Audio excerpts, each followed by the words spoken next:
এবার ঢাকার কাজ শেষ করে তুফানের শুটিংয়ের জন্য আবারও কলকাতার উদ্দেশ্যে রওনা দিল সুপারস্টার শাকিব খান।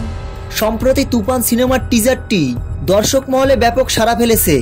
তুফান সিনেমার টিজারটি প্রকাশের পর অনেক বেশি এক্সাইটেড হয়ে পড়েছে ভক্তরা, কেননা এই সিনেমার টিজারে দুর্দান্ত এক্সপ্রেশন, গেট আপ, লুক, কথা বলার স্টাইল, কালার কারেকশন সবকিছু মিলিয়ে দুর্দান্ত হয়েছে। বাংলা ইন্ডাস্ট্রির কোনো সিনেমার টিজার এর আগে এমনভাবে ঝড় তোলেনি সোশ্যাল মিডিয়ায়, যেমনটাই তুফান সিনেমার টিজারে ঝড় তুলেছিল।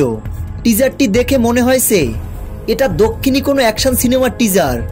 সত্যি বলতে সুপারস্টার শাকিব খানকে এবার সঠিকভাবে ব্যবহার করতে পেরেছে পরিচালক রায়হান রাফি।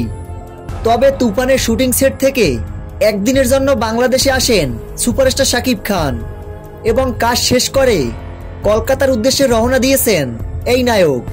জানা যায় তুফান সিনেমাটি কোরবানির ঈদে মুক্তি দেওয়া হবে এবং খুব শীঘ্রই এই সিনেমার গান আসতে চলছে।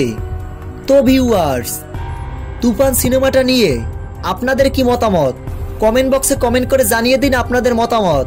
ভিডিওটি ভালো লাগলে চ্যানেলটি সাবস্ক্রাইব করে আমাদের পাশে থাকুন। ধন্যবাদ।